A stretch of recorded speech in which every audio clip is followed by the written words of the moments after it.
of UH Energy's electric vehicle webinar. This is a series of webinars that we've been presenting from about September of 2020 on the topic of electric vehicles as a part of our partnership with Evolve Houston. Today, we have a fantastic talk on a vehicle miles travel analysis and electrification potential of the Houston region. And we'll talk about Bridget in a minute. But before we go there, I want to mention to you that the president and executive director of Evolve Houston, Chris George, and my good friend Chris George, will be the moderator for the discussion today. We hope that Bridget's conversation with you today will bring up a lot of different questions, and Chris will moderate those points. I want to especially thank a couple people. One is Andres, who is not here today, who has been sort of the creator of this seminar series, and to Evolve Houston for their sponsorship of this seminar series. I really appreciate their partnership, their willingness to work with the University of Houston to really advance our knowledge about electric vehicles and their applicability to the city of Houston, how it can solve a lot of the challenges that we face in our city of resilience, of climate change, of air quality, and potentially health-related impacts of a cleaner air. So thank you so much to Evolve Houston. If you want to learn more about our EV webinar series, I certainly welcome you to come and attend, to come and visit our website at UHenergy/EV webinar series.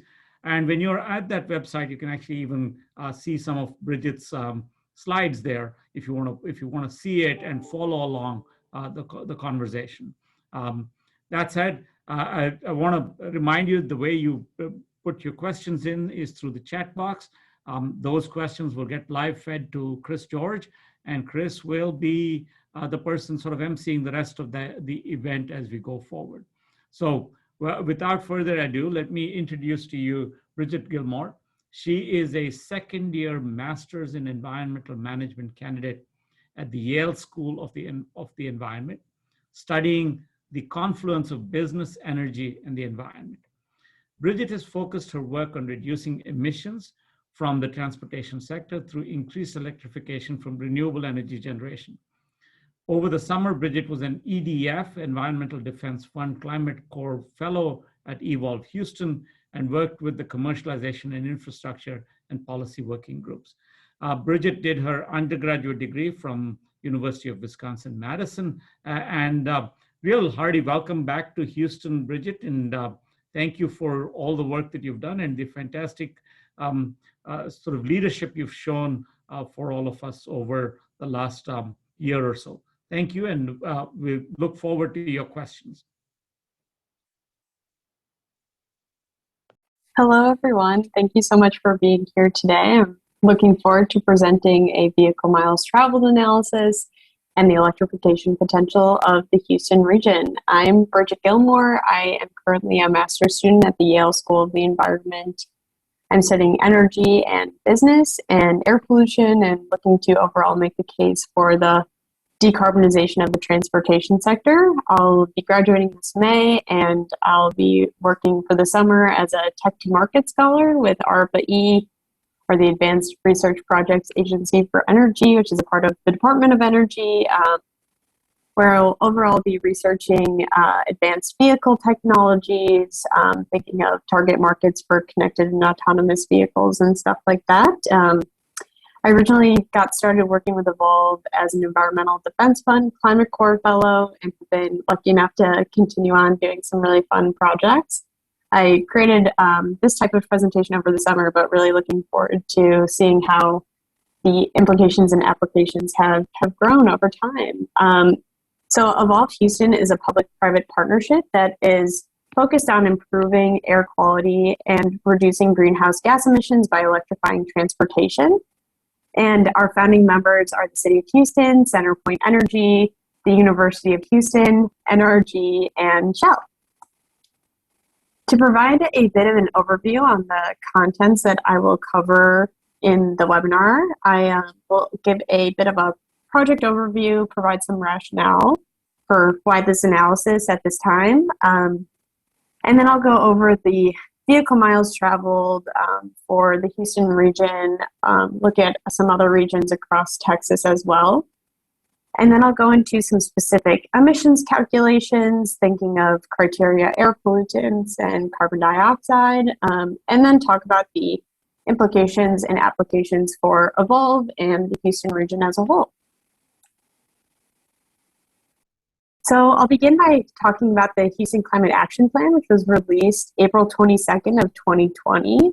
And it's a science-based, community-driven strategy to overall reduce community-wide greenhouse gas emissions, meet the Paris Agreement goal of carbon neutrality by 2050, and be a leader in global energy transition.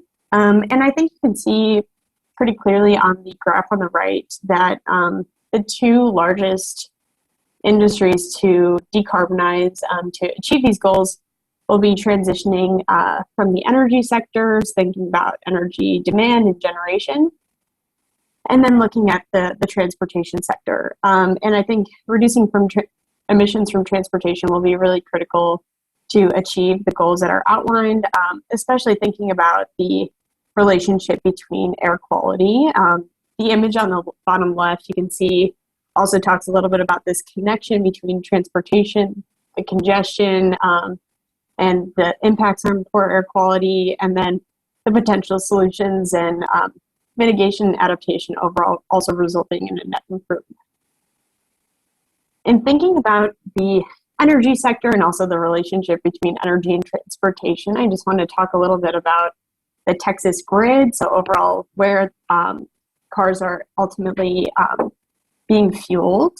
And so you can see that Texas is now reporting a grid mix that's 30% carbon-free as of, this is 2019.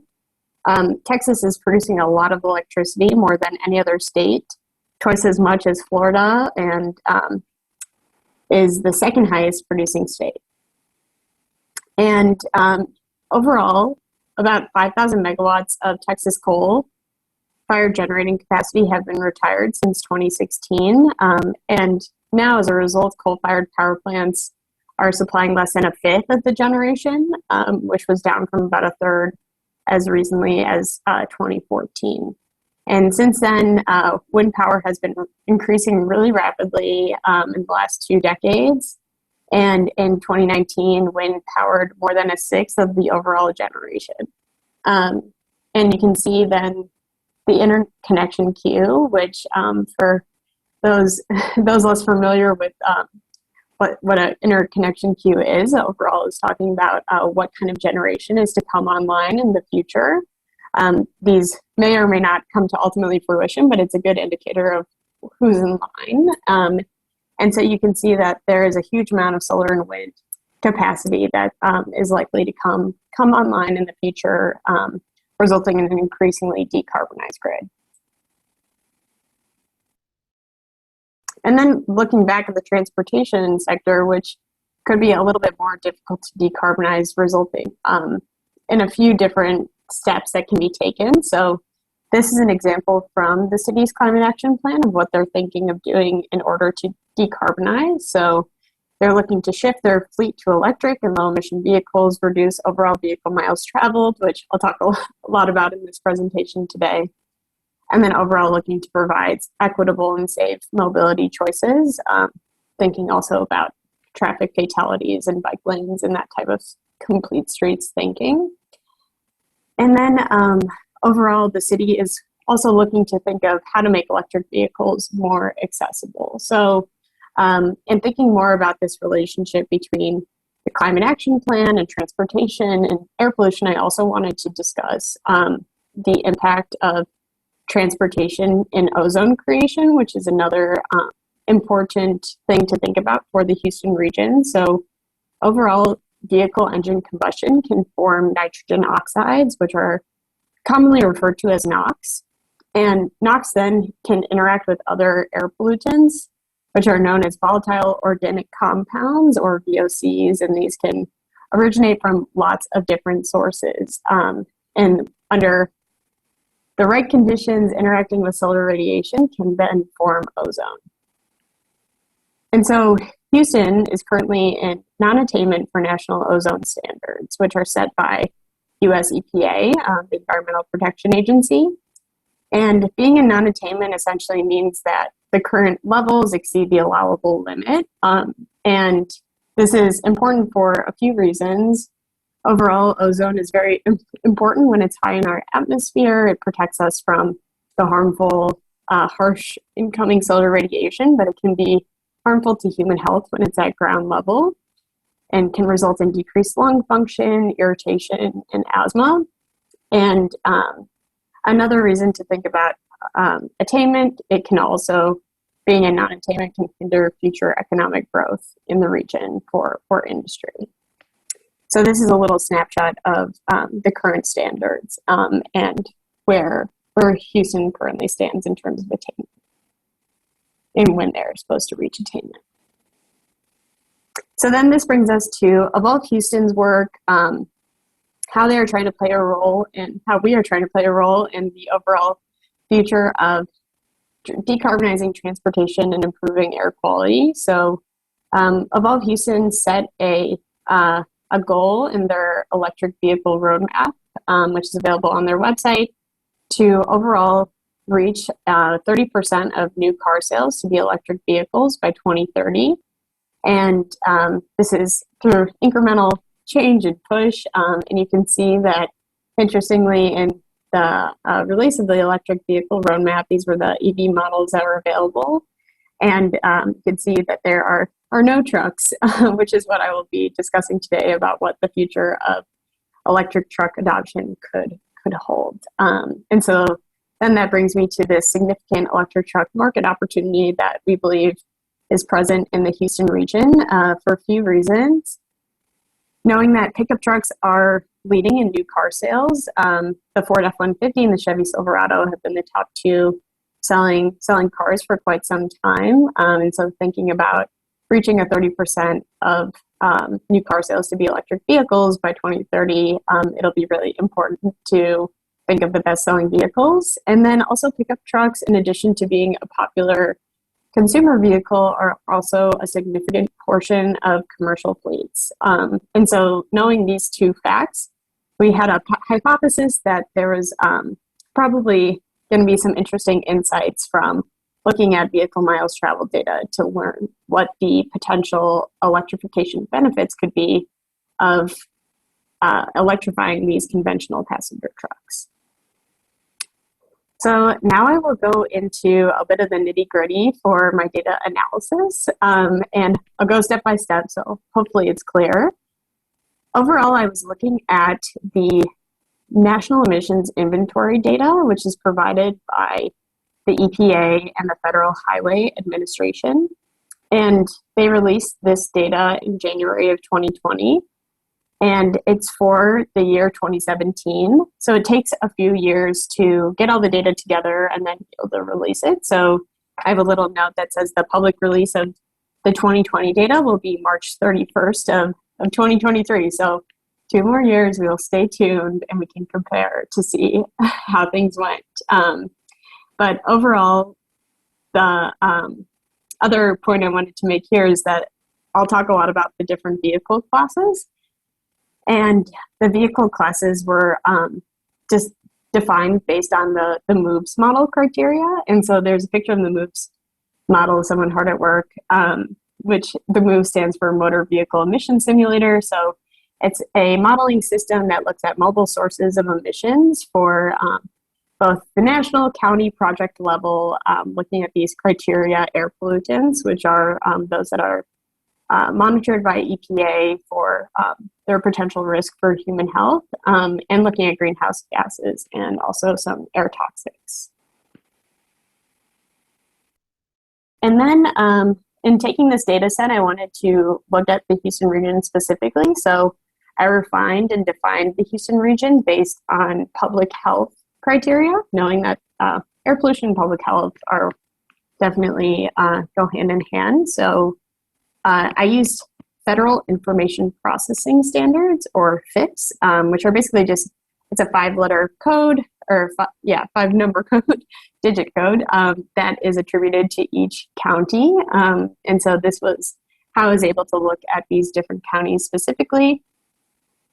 And then in order to then think about translating vehicle miles traveled to overall emissions, I wanted to look at different types of fuel efficiencies and be able to translate a mile traveled to its actual ton of that emission. So I looked at Argonne National Lab's A-fleet assumptions to look at fuel efficiency, or here it's miles per gallon equivalent, gasoline gallon equivalent. And so you can see that there in this tool have different types of vehicle classes which align very well with those same classes in the overall data set.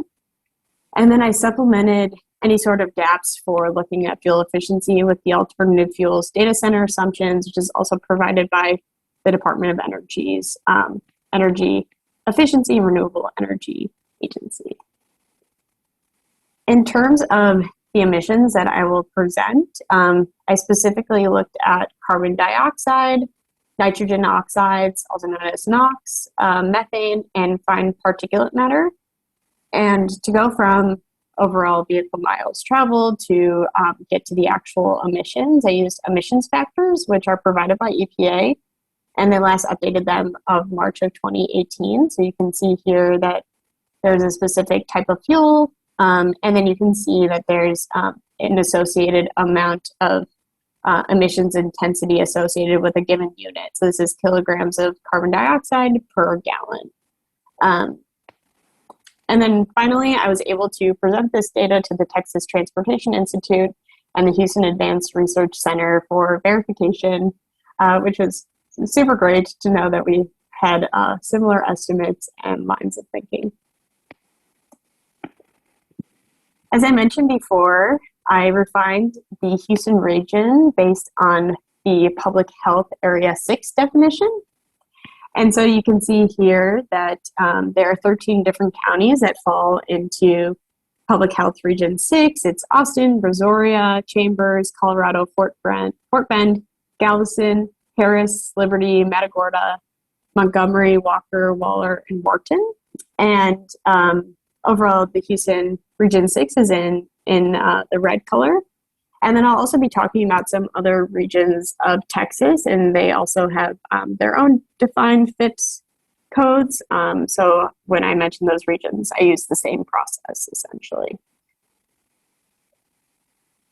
And then I wanted to mention how I am classifying light-duty vehicles.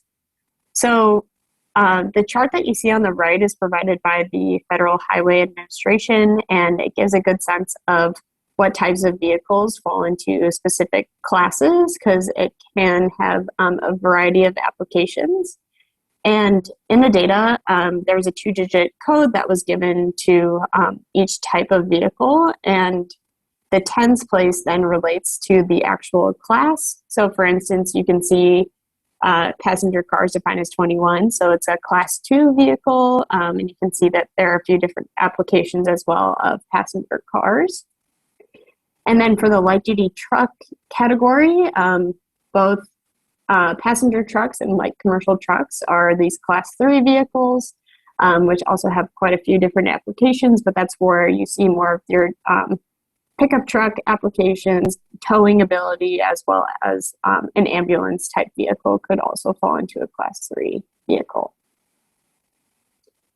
So as an important note, many SUVs and minivans are considered light-duty trucks, and this is because of their overall vehicle weight, which is known as their gross vehicle weight rating. And so this is an important note. SUVs are also a very popular vehicle class, increasingly popular in new vehicle sales. And so this is an important thing for future research. Usually you don't talk about your limitations right at the front, but this would be a good place for future research to be able to tease out the SUV category from the other types of trucks. So now I'll go into the vehicle miles traveled breakdown. So as I mentioned, Houston is talking about the public health Region 6 criteria. So you can see on the left, this is the vehicle miles traveled breakdown by fuel type. So gasoline vehicles make up 90% of the total vehicles fuel, or the fuel for the vehicles. And then 9% by diesel, 1% by ethanol, and 0.1% powered by electricity. So that'll be also interesting to look at for the future 2020 data when it comes out in a couple of years to see if that's changed at all. And then in terms of the actual vehicle miles traveled breakdown, you can see that passenger trucks make up the largest portion of the total VMT, contributing 49% of the whole. Passenger cars then representing 38%. Light commercial trucks 5%, 3% combination long haul, 2% single unit short haul, and 1% combination short haul. And importantly to note, there are some other vehicle classes that I basically just used a 1% cutoff in showing what was on my key. But other vehicle classes that you will also see later on are single unit long haul trucks, refuse trucks, transit buses, intercity buses, school buses, motorcycles, and motorhomes. So we wanted to see within the Houston region how there was variation from county to county. And so here I think it's interesting to see that overall the passenger truck category is still the largest share in each county, but you can definitely see some shifts. There's a range of 43% of total vehicle share in Walker County to 60% in Liberty County. And then you can also see that there's quite a difference in share of passenger cars, also share of the light commercial trucks. So thinking that those would also fall into the same like light duty truck, the light commercial and the passenger truck, both being class 3 vehicles. So also differences in total electrification potential of pickup trucks there. You can also see some areas have greater long haul trucking and short haul trucking. And we wanted to then see how Houston region compared to other parts of Texas and the overall electrification potential for Texas as a whole. So you can see once again that there's a similar trend here where passenger trucks are still the leading segment with a range from 45 to 53% of the total contribution. And then you can see that there's a little bit of a shifting around between the single unit short haul truck and the light commercial truck for third, but pretty similar across the state of Texas. And if you're interested in learning more about which counties fall into these regions, there's more information in the slides that I'll make available in the back deck. So now I'll go into the emissions calculations. So the emissions that we looked at specifically were carbon dioxide, methane, nitrogen oxides, and particulate matter. And I just want to pause here to say that overall the emissions that we were looking at were largely due to the availability of the related emissions factors, and also knowing that these are important criteria air pollutants, so they pose a risk for human health, as well as knowing that they have significant global warming potential. So for carbon dioxide, overall this was the largest share of total emissions in terms of total tonnage. There were 36.1 million tons of carbon dioxide that stemmed from on-road vehicle emissions in 2017. And this was 21% of the state of Texas as a whole. And so you can see that the CO2 contribution is actually the same as the vehicle miles traveled contribution from the passenger truck category, whereas the passenger car category has a lesser share of carbon dioxide relative to, I believe, what was the 38% of vehicle miles traveled. But then you can see that these heavier duty vehicles are now representing a greater share of CO2 contributions. They're pieces of the pie becoming increasingly larger, specifically thinking of this combination long haul truck. And then you can start to see little slivers of the other trucks that I had mentioned and buses and things like that. So now looking at nitrogen oxides, there were a total of 341 tons of nitrogen oxides. These, as we recall, are the ones that will interact with VOCs to form ozone when exposed to solar radiation. And you can see that passenger trucks represent a large portion of NOx, 61% relative to their 49% vehicle miles traveled. Passenger cars, 25%, and then a pretty similar portion from VMTs to the other types of vehicles, these heavier duty hauling trucks. For methane, so methane is a potent greenhouse gas. It has a much higher global warming potential by, I believe, 298 times that of a ton of CO2. So it's definitely a critical emission to think of in terms of future climate mitigation. And so overall, there are 975 tons of methane from 2017 vehicle emissions, which was 12% of on-road emissions in Texas for methane. And you can see that methane is actually directly in line with the vehicle miles traveled contribution of passenger trucks, that same 49%, whereas passenger cars released 41%, slightly more than their vehicle miles traveled, and then lesser contributions from our light commercial trucks, combination long haul, single unit short haul, those types of vehicles. For particulate matter, we see quite a different story. Here we see that these medium and heavy duty vehicles are having a much larger share of the overall particulate matter contributions relative to their vehicle miles traveled. So you can see that the combination long haul truck is our leading segment with 32% of overall contributions, passenger trucks being second at 20%. The single unit short haul being third at 15%, followed by passenger cars, 13%, 10% combination short haul, 3% single unit long haul. Now 1% of our light commercial trucks, which is that navy blue that we'd seen in a larger share prior.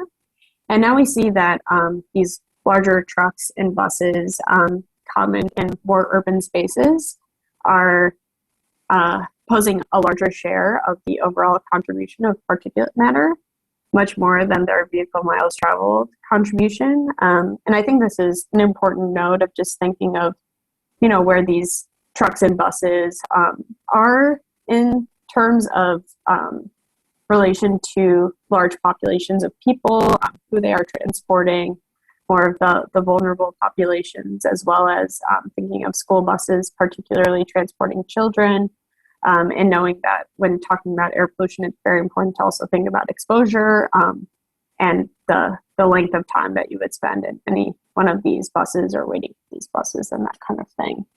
And then also as a note that there were 4,041 tons of particulate matter from on-road sources in 2017.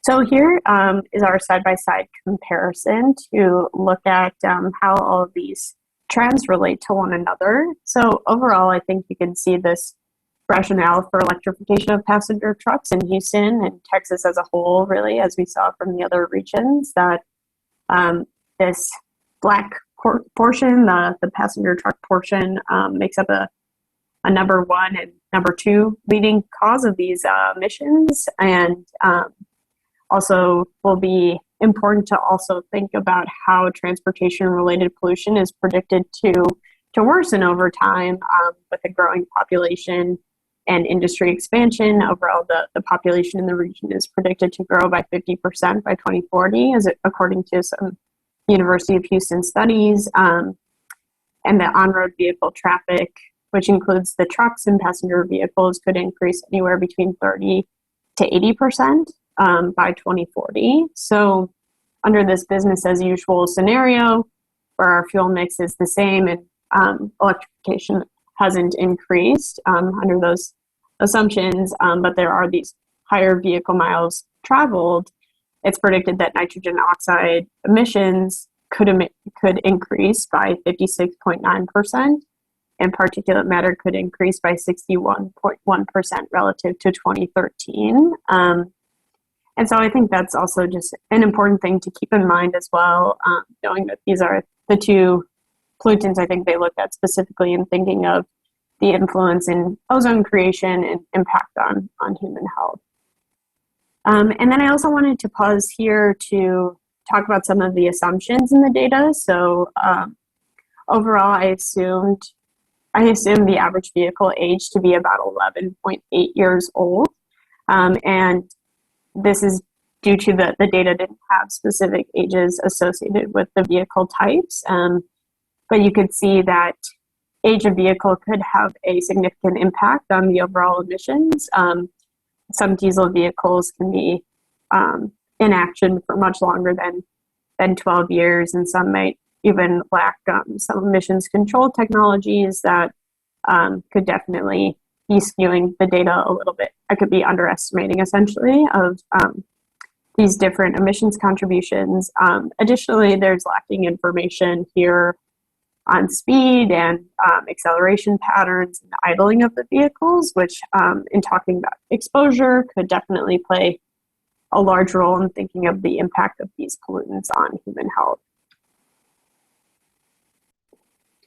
So now I'll go into the implications and applications and hopefully pick up the positivity a little bit. So very exciting to think of what is to come in terms of the future of light-duty electric trucks.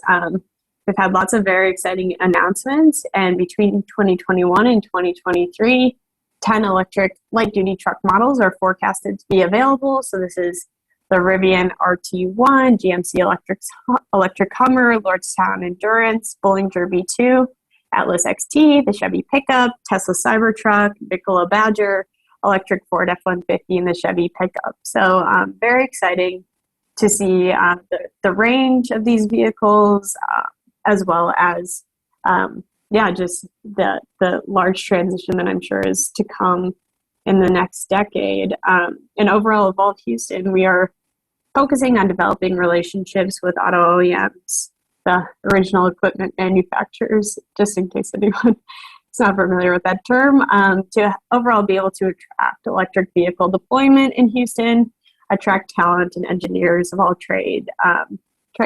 And then we also wanted to say that the proven method of getting people to buy EVs or for fleets to adopt EVs is to conduct test drives and ride and drive. So wanted to feature our very own Kate here at the Chevy Bolt test drive, showing the tried and true method of the efficacy of test drives in spurring adoption.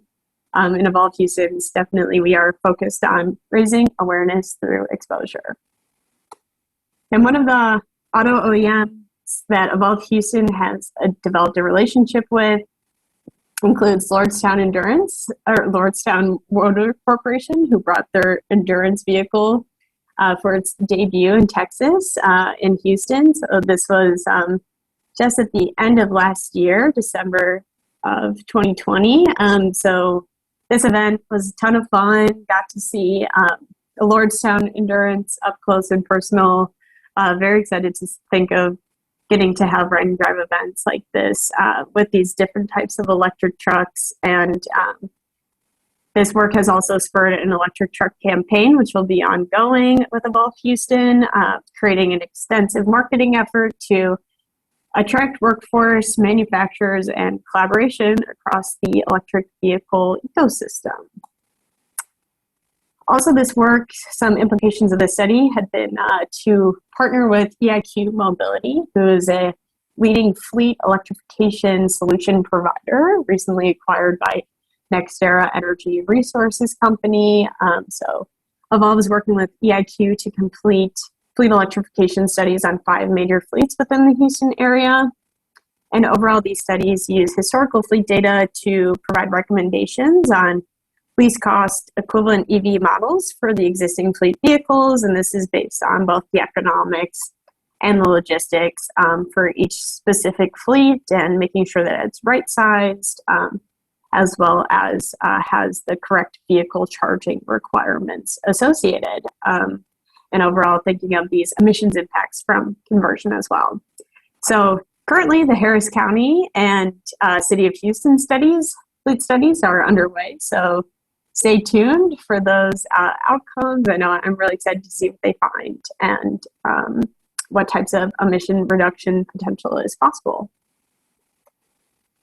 Then this work has also been able to bolster some of the efforts for the Evolve Houston EV grant database. So this grants tool is designed to make it overall simpler to know what types of grants are available. You can see their status in terms of being open or closed, as well as if they're state or federal. And it's overall providing up-to-date information for local governments, businesses, drivers. You can also look at specific vehicle types, who is providing the grants, and specific county data if applicable. So to close, wanted to wrap up the overall estimated benefits for Houston with future electrification. So a really great report from the University of Houston. It's called The Evaluation of Air Quality Impacts of Clean Combustion Technologies, Emissions Controls, and Fleet Electrification in the Houston metropolitan area for the year 2040. And so in this report, they overall looked at different types of scenarios for future electrification and emissions controls. And under their business as usual scenario, with no additional emissions control strategies and the projected growth in population and vehicle use that I had mentioned earlier, they found that there would likely be an additional 122 deaths, an additional 1,200 asthma cases annually, and also an additional 833 days of school loss. And so to bring it back to the first slide, this is kind of our current status of where we are projected to go versus our fully electrified scenario, which is where we're working to go for certain, which could result in 90% reduction in emissions from 2013 levels, 24,000 plus fewer annual asthma cases, 152 million in benefits from prevented mortality from reduced exposure to ozone, 1.99 billion in benefits from prevented mortality from reduced exposure to particulate matter, that fine PM 2.5, and then a prevented 18,000 school loss days. So this is our hopeful mitigation and adaptation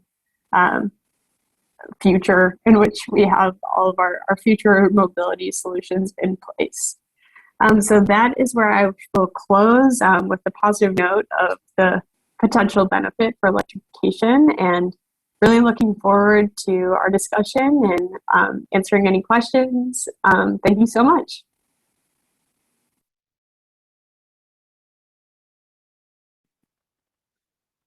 All right. Thank you, Bridget. I always enjoy seeing that presentation, as you know.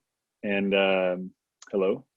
Hello. And thank you, Dr. K and U of H, for hosting this excellent series. It's I think it's pretty informational and educational, and I've benefited greatly from it, and I know a lot of others have who've reached out directly to me. So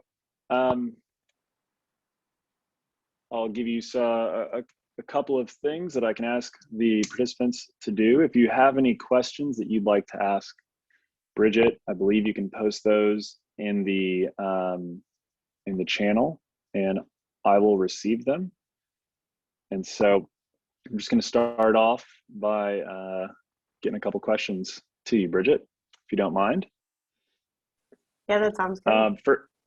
First, we'll start off with Ramanand's question, Dr. K's question. It says, what are the challenges and opportunities, i.e. are there limitations to software or methods to improve the use of MOVs? Ooh, that is a very good question. I personally have not been able to use the MOVs model. And I think that is probably a next step that I should take for my own personal learning, but I can't really speak too much to different changes and inputs and that type of thing. But I have chatted with one of my friends who works at EPA, who I believe is working to improve the MOVES model and think about including future considerations around the renewable energy intensity of the actual generation itself, and yeah, those types of criteria, but can't speak too much about that. Also, if I may, sorry, Chris, I realized that I had misspoken during my recording of the presentation about the global warming potential of methane. I was thinking of nitrous oxide, but methane, it's 25 times that of 1 ton of CO2 on a 100-year time scale. Nitrous oxide is 298. Okay. Great. Okay. Thank you for the clarification. Thanks for the question, Dr. K. The next question is, let's see, is there any work to try and identify the power spent to travel all the distances for varying vehicle classes? Electrification would mean an addition of load, and it would be good to know what that looks like to build up generation capacity. So I guess is the question overall is, are there estimates around what the future need for load to charge electric vehicles in the future would be? Yeah, is there any work currently that you know of to try to identify power spent on the travel of these vehicle segments? Yeah, I think that's a really good question. I'm trying to think if I know of any specific scenarios. I know that that's something that Evolve is definitely very interested in. We are looking into future charging scenarios based on what the future of electric vehicle adoption would look like in the region. So definitely is interesting because it depends on, you know, what the uptake is and over what period of time, and then thinking of what kinds of load would be required. So I know that that's definitely a very key question that we are also very interested in answering. And I'm trying to think if there are any like tools that are easily accessible to look at that, but I can keep thinking, and if I think of anything else, I'll be sure to share it. Great. Okay, someone asked the question, is the, where is this? I just read it here. Are there any plans to add an all-electric truck to the city of Houston fleet? And so I would say that, you know, we're, as Bridget referenced, the city is currently, you know, undergoing a really exciting and comprehensive fleet study, and we'll have, you know, results to share hopefully within the next couple of months. But I would imagine they will be exploring electrifying trucks, which make up, as many Houstonians will see, a pretty good portion of the fleet. Let's see. Are there any major differences on emission level of building and using EV and gasoline diesel cars on a life cycle basis? Wait, sorry, will you repeat that? My computer just did something weird. Yep. Are there any major differences on emissions levels of building and using EV versus gasoline and diesel cars? Yeah, I think that's a very key question, and a great question. So actually the Alternative Fuels Data Center, which is part of Department of Energy, they have a really fun tool that will show you your emission savings based on what type of passenger car you are driving, and it's based on what state you are going to be charging your vehicle in, because it'll ultimately depend on what types of generation is funneling into the grid. So that was kind of that earlier slide on what the Texas grid looks like. So in Texas, so they have basically a breakdown between using an all-electric vehicle, so battery electric vehicle, versus a plug-in hybrid, or then a hybrid vehicle where you're then having you're charging or basically fueling with gasoline. You have a battery inside of your car, and so the overall annual emission savings for an all-electric vehicle they had was about 7,000 fewer pounds of CO2 equivalent per year. And that's also thinking of this like well-to-wheel emission cycle, which for anyone who's not familiar, that also includes basically the fuel production, the processing, the distribution, and the use of the fuel itself. So I think it's a pretty comprehensive estimate, like definitely trying to think through the whole cycle, but ultimately the the great benefit with electric vehicles in general, and part of that connection to improving air quality is the lack of tailpipe emissions. And so that has an immediate benefit on exposure. So ultimately the health impact will depend on how long a person actually inhales that type of pollutant and the impact that it then has on the body. So in thinking of tailpipe emissions, it's really key in terms of improving human health outcomes. And that's why electrification can have such an immediate benefit to communities. Great. A lot of people are saying, thank you, great presentation. This question comes from Jan at EIQ, and he said, I recall a Union of Concerned Scientists report that stated that medium and heavy duty vehicles represent 50% of CO2 emissions, but Houston is roughly 30%. Or I guess it's 30% is okay. He's saying 30% means it's slightly lower than that average. Do you have any idea why we would be below average in that specific segment, or on those two specific segments? Yeah, I think that's a great question. And I'm not sure exactly the study, but I feel like that was honestly what I would have thought as well going into this type of analysis. And I feel like there are a couple of things that could explain that. One, it could be potentially the age of the vehicle, just thinking if these are older medium and heavy duty vehicles. I'm thinking of like big buses. I'm very familiar with school buses, and they can stay in use much longer than 12 years. And so depending on what type of vehicle, they could definitely be less efficient and then overall need to use more fuel and result in greater emissions. So that could be one explanation, but yeah, I think that this was surprising to me as well, just the sheer number of passenger vehicles. And it could be something that's a little bit more Houston specific in thinking of just patterns of use and, use of transit buses versus people who commute into the Houston region just via their passenger cars, or number of people that are in a car going to work, that type of thing. If there's carpooling, there can be lots of different factors playing a role. Sure. Great. Let's see. This is from Brian Lee.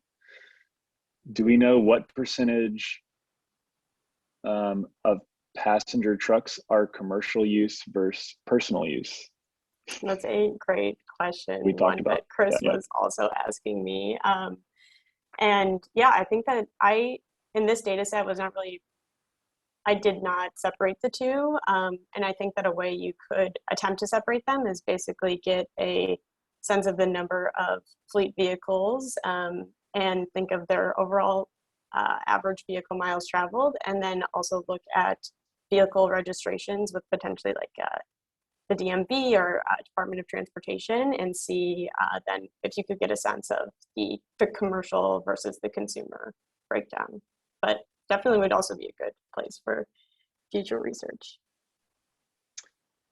Great. A question I had is, how feasible is it to go and look at this data in the context of COVID? And so I've looked at some of the mobility trends offered from organizations like Google and Apple, and we saw severe reduction in vehicle miles traveled, where people traveled and how they traveled, some change from vehicle to maybe foot or bicycle. So first of all, do you think you could go and leverage this, that data that was created to investigate how people use their vehicles during COVID? And then what would your guess be on which segments, may have been most impacted from a vehicle miles traveled perspective, let's say? Yeah, that is very interesting. There actually has been some recent data that's come out, I believe, from the Federal Highway Administration. And I was also looking at some of the air quality trends in Houston during the lockdown for kind of like personal interest. So yeah, I think that generally the trend has been that during COVID, there's still been, I think, even an increase in the use of the long haul trucking, medium heavy duty applications due to the immediate need to get goods from point A to point B as supply chains slow down and things like that. Also just thinking of, just pure need to keep things moving. If other types of industries were needing extra transportation of goods and services, and then seeing that the more of the passenger transportation has decreased over time.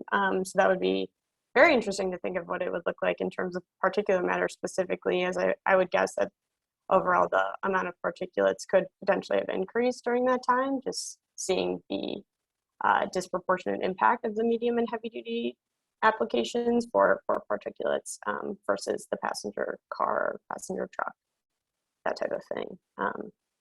Yeah, those are some immediate hypotheses. Definitely it'll be interesting to see if you can parse it, like look at the 2020 data when it comes out, if they'll have some sort of COVID information there. I feel like they did mention that they were, going to take that into consideration when collecting data. Great, good response. Just so everybody knows, we are publishing along with U of H, Bridget's presentation and the slides associated with that on our website. Kate from our team just posted in the channel. Feel free to go there. We also have a little article that we've written on the potential for EV trucks in the region.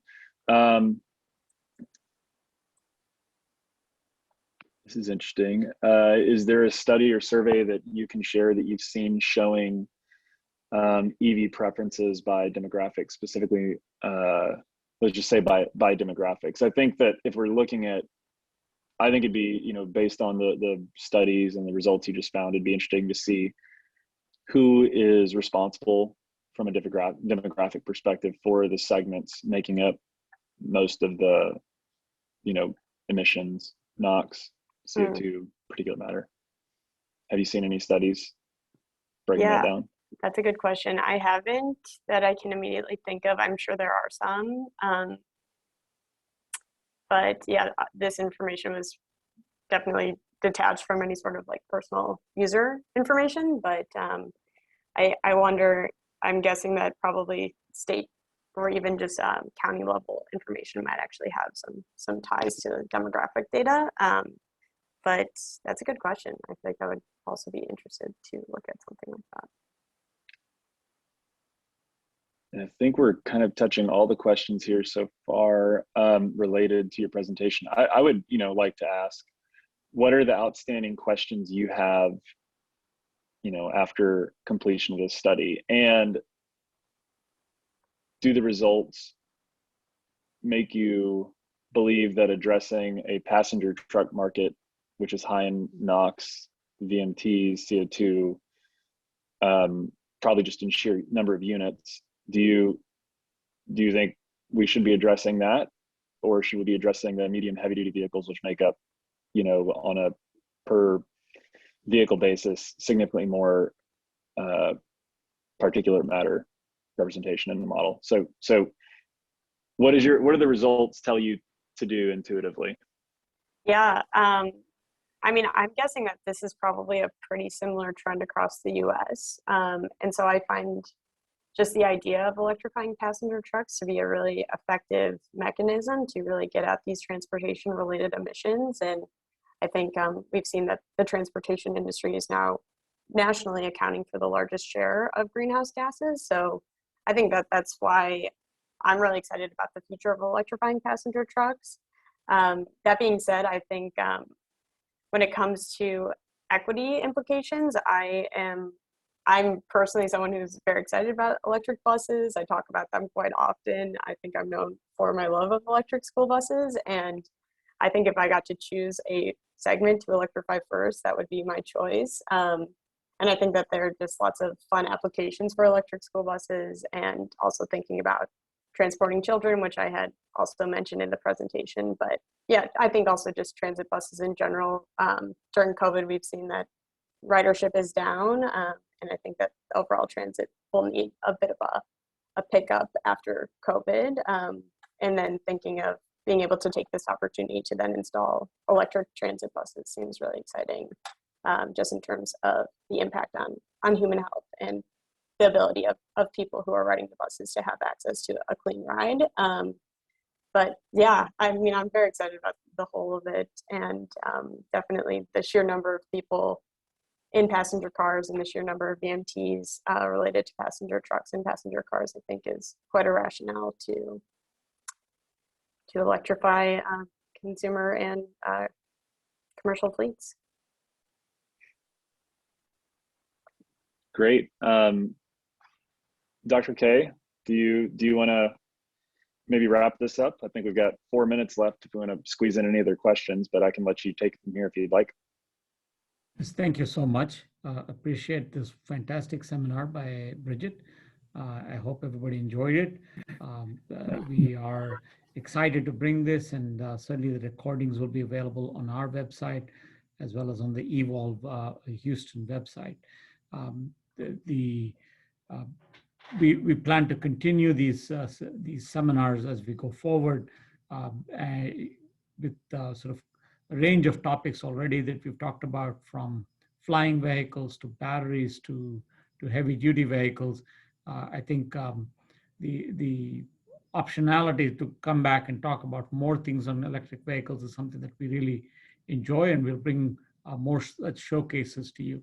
If you've got specific ideas on what you'd like us to target in terms of topics, we'd certainly like to hear from our audience as to what works best for you. Thank you so much, and appreciate our sponsors, Evolve Houston, for helping us put this together, and hope that we continue to build on these types of efforts. Brian Lee noted your point on charging infrastructure network plans. We will certainly look to address that topic in the near future. Thank you, and look forward to more such organized seminars. Thanks, Bridget. Thanks. Yeah, thank you all.